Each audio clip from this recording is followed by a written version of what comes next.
This is the fifth time in the last 10 minutes I have attempted to record this video for any number of reasons. The audio wasn't working, the video wasn't working, everything wasn't working. But I put on my calendar today that I wanted to write a Substack piece. And so here I am. However, I decided I don't actually feel like writing, I just feel like talking. So this is the byproduct of that. Once had a boss who just said the best way to do it is to do it live, just press record and see what happens. And so this was really an exercise for me to re engage with this, a way to be creative.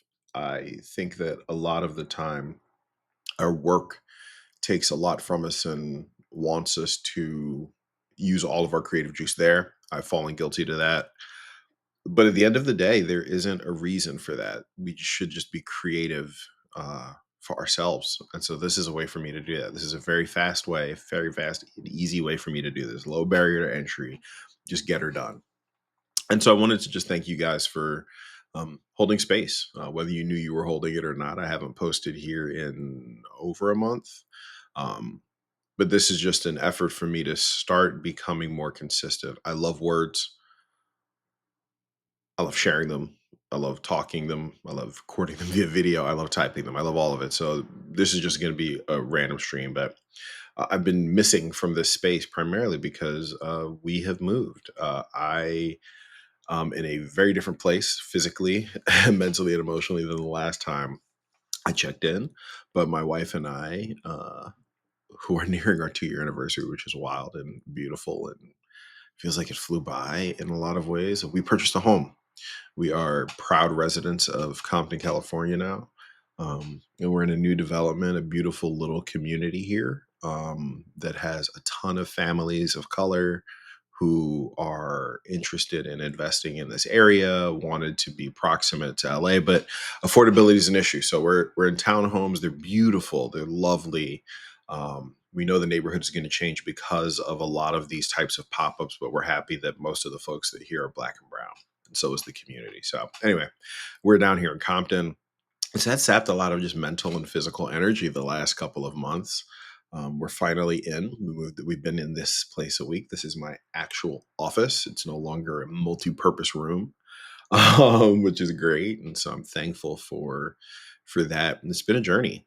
Um, while that has been going on, I have also been moving out of my role within the business I've been at and just moving into a more dedicated kind of individual contributor role. And I'm so thankful for that. I opted into that because I really wanted to focus on doing better work. And I love leading a team, but, managing a team is challenging. And so I wanted to really focus on me in light of the last 8 months and, learning about how my brain works and how to organize myself. I wanted to be selfish, and I'm proud that I really took the time this year to focus in on that. And so I'm thankful for having had that space. Um, what I'm really thankful for more than anything is a lot of the grace that people have shown me in my everyday life, the joy that I've been able to find in the simple moments, and just constantly remembering that it's okay to rest. If nothing more, ADHD, everyone, it looks similar to bipolar, being bipolar in a lot of instances. But the thing that I've realized for me is it's effectively completely different, of course. But for me, it is about energy slumps and energy peaks. And it is my body and my brain's way of saying, just stop. I have spent 30 plus years, I turned 40 in October. I've spent 30 plus years fighting against the natural inclination to stop and rest and take a break. I love sleeping. I love travel. I love resting. I love luxuriating outdoors and drinking a coffee, eating a pastry, just sitting and being and allowing my brain to go, but not taking any new inputs. That was literally the greatest symptom that I had ADHD, but also it was the one thing that I hated the most about my existence in general. Like, I wish I could push through this desire to relax. And the thing that I've realized is my desire to relax is helping a lot of other people. When I literally don't feel like cooking, I have a bag salad and some kind of rotisserie chicken. It's delicious from Costco, seasoned well, of course, champagne vinegar. Anyway, it's just how life is. And so I'm encouraging everyone to rest. I've been leaning into studying rest, um, and solitude and Sabbath. I started that last year, but it really kicked into high gear. And so the Nap Bishop, Patricia, I'm obviously make sure I have her, Trisha Hersey. I'm so sorry I butchered that, but Trisha Hersey. She wrote the book Rest is Resistance, and she also has a beautiful art book called We Will Rest. And her whole thesis is grind culture is killing us. We see it day to day. We have very high paid, stressed out people who are providing the software and infrastructure for a world not made for humans anymore. If we think about AI and robotic cars, and so how do we figure this out? Well, rest.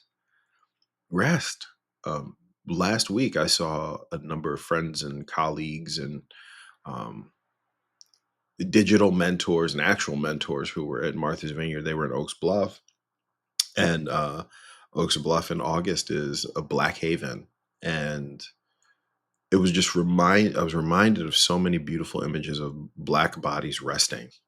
We're talking during the crushing years of I call it the quiet period of the civil rights movement in the 50s, when it wasn't popular to be a part of popular in the general sense to be a part of the civil rights movement in the states.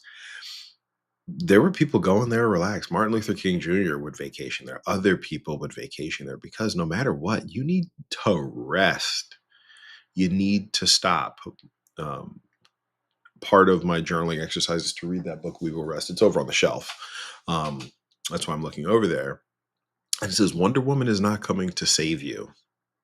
It is time to reimagine what life looks like and get rest.